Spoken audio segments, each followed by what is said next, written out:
Um dos personagens recorrentes nos sambas de Paulinho da Viola é o seu próprio pai, César Faria. Quando meu pai me chamou, meu velho um dia falou, meu pai sempre me dizia que apesar de ter sido um músico de destaque, não queria que seu filho seguisse a carreira artística. Fala pessoal, aqui é o Adriano, historiador e criador de conteúdo, e agora nós vamos acompanhar a trajetória de Paulinho da Viola, que escreveu seu futuro sem esquecer o seu passado. Partiu vinheta. desperta a cidade, o sol no céu flutua. Tudo começou com Paulinho antes da viola, um garoto que cresceu pelo bairro de Botafogo, jogando bola na rua e futebol de botão em casa. A influência musical também fez parte de sua vida desde muito cedo. Afinal, seu pai, César Faria, foi um dos grandes violonistas do choro. Inclusive, foi convidado por ninguém menos que Jacó do Bandolim para integrar o grupo Época de Ouro.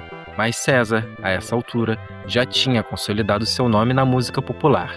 Já participava de gravações, a exemplo de sua atuação na década de 50 em discos de Heitor dos Prazeres. Porém, a instabilidade de ganhos nesse meio fazia com que muitos artistas precisassem de outra profissão para conseguirem fechar as contas em casa. E teria sido por conselhos insistentes de Jacó do Bandolim que César Faria prestou um concurso público. Jacó, por sua vez, apesar de ter sido um dos principais músicos do seu tempo, também garantiu o pagamento das contas em casa graças a um emprego no funcionalismo público. Paulinho cresceu vendo seu pai desempenhar ambas as funções, cumprir seu expediente no serviço público, mas também mantinha sua carreira artística. Por muitas vezes, fez companhia ao seu pai, carregando seu violão. E desde menino, eu andava com ele, assim, eu gostava muito daquela turma do meu pai, né? Os músicos tocavam com ele e tudo. Que era uma espécie de brincadeira e tradição entre eles. O cumprimento da regra, quem não toca, carrega. E ele às vezes dizia assim, você sabe, né? Quem não toca, carrega, né? Aí, tá bom, quem não toca, carrega.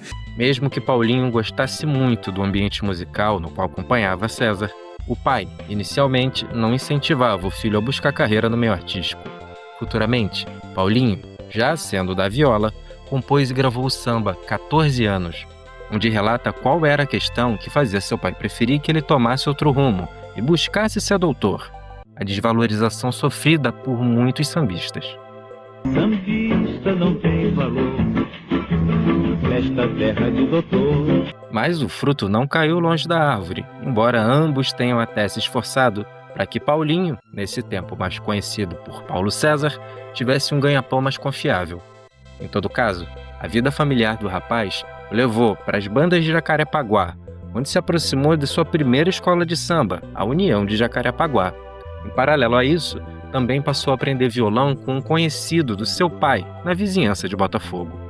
Então, o rapaz foi se desenvolvendo no violão e se iniciando enquanto compositor, mas buscando a tal estabilidade profissional, acabou se tornando funcionário em um banco na região central do Rio de Janeiro. Até o dia em que, naquela agência bancária onde trabalhava, notou que entre os clientes estava Hermínio Belo de Carvalho, compositor e produtor musical, que é por si só uma página, ou melhor, várias páginas, da história da música popular, pois trabalhava com esse meio desde os tempos de Chico Alves e Getúlio Vargas.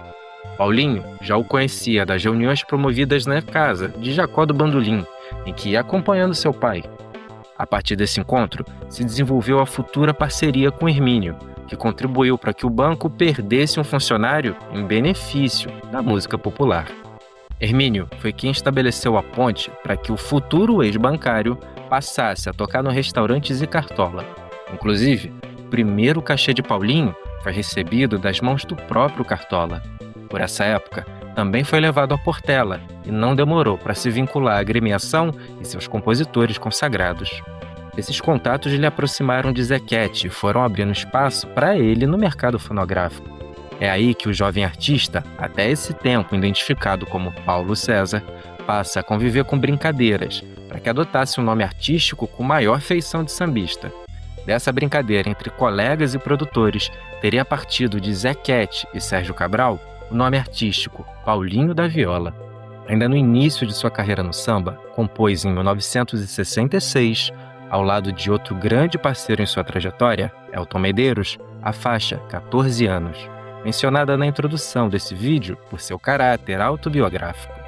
Nela, Paulinho da Viola conta que seu pai preferia que ele fosse estudar filosofia, medicina ou engenharia, enfim, que se fizesse doutor, pois na sua aspiração de se tornar sambista, acabaria se deparando com todas as dificuldades dessa carreira, que em muitos casos sofre com a desvalorização. Interessante observar duas coisas. Paulinho, já sambista, conclui que seu pai tinha mesmo razão. O meu pai tinha razão.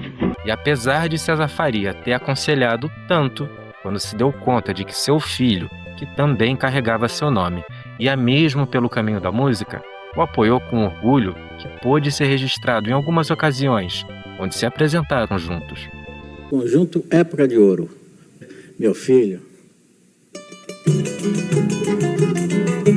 A resistência de César Faria foi em função do conceituado violonista já ter conhecido de perto as dificuldades da carreira artística. Afinal, se mesmo Jacó do Bandolim precisou recorrer a outro trabalho para pagar as contas, a coisa não era fácil para praticamente ninguém. Mas Paulinho da Viola, tendo o apoio do pai, também alcançou o privilégio de tocar com um glorioso colega dele, a quem também cresceu ouvindo, Jacó do Bandolim. Cerca de um ano depois dessa ocasião, a vida e a carreira de Jacó do Bandolim se encerraram repentinamente em sua casa. O conjunto ficou com atividades suspensas por alguns anos, mas coube a Paulinho da Viola convidar o conjunto para retomar suas atividades, agora liderados por seu pai, César Faria, no espetáculo Sarau, realizado no Teatro da Lagoa. Esse evento também foi fundamental para outra iniciativa pela preservação do gênero musical defendido por Jacó do Bandolim e César Faria, a criação do Clube do Choro, idealizado por Paulinho da Viola e Sérgio Cabral. Paulinho, além de ser também compositor de choro e de exercer seu papel na preservação desse gênero musical, ainda refletiu sua própria história familiar, a exemplo do samba que tinha lançado há pouco tempo, Dança da Solidão, onde, mais uma vez, o sambista trouxe lembranças de palavras do seu pai sobre pensar no futuro sem esquecer o passado. Essa abordagem ao tempo é um tema recorrente na obra do sambista, desde o já citado samba que recordava seus 14 anos de idade, o conselho contido em Dança da Solidão, até o samba Timoneiro, lançado na década de 90, em parceria com Hermínio, onde novamente evoca a memória de conselhos de seu pai. Embora fontes apontem que essa letra é de Hermínio, a parceria com o sambista extrapola as linhas melódicas, até por ele também ter sido intérprete desse samba, ou como se dizia antigamente, criador, termo que deixava explícito o quanto o intérprete acaba influenciando no produto final de uma gravação musical. Em diferentes ocasiões, em seu repertório ou entrevistas, Paulinho da Viola demonstra como a sua relação com a temporalidade. Ele carrega consigo, em tempo presente, todo o legado que pôde obter ao longo de sua trajetória. Afinal, a profundidade dos versos que Paulinho da Viola canta de forma suave e elegante acaba por cumprir as ideias ali contidas. Por exemplo, ao lado de Alton Medeiros, compôs o samba que contava o que dizia seu pai quando ele tinha 14 anos. Por meio do samba, ele acabou também se fazendo presente entre a filosofia e os doutores, bem como queria o seu pai. De acordo com a tese de doutorado de Luiz Pereira Júnior, Paulinho da Viola propaga, em um sentido filosófico, que tudo está em nós.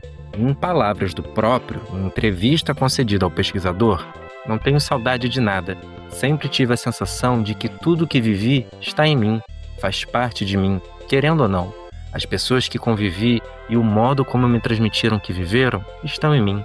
Às vezes, converso com a minha avó, penso no que ela me diria e falo como se ela estivesse me ouvindo. Na verdade, tudo está na gente. O que foi, as pessoas que não estão mais presentes conversam com a gente por meio da lembrança. E por hoje é só, pessoal. Queria agradecer pela atenção de vocês, pedir aquela força com um comentário, um like, uma inscrição e anunciar que, enfim, temos uma página no Instagram. Vou deixar aqui na tela. E o mais importante, muito obrigado pela sua atenção. Quando eu penso no futuro, não esqueço o meu passado.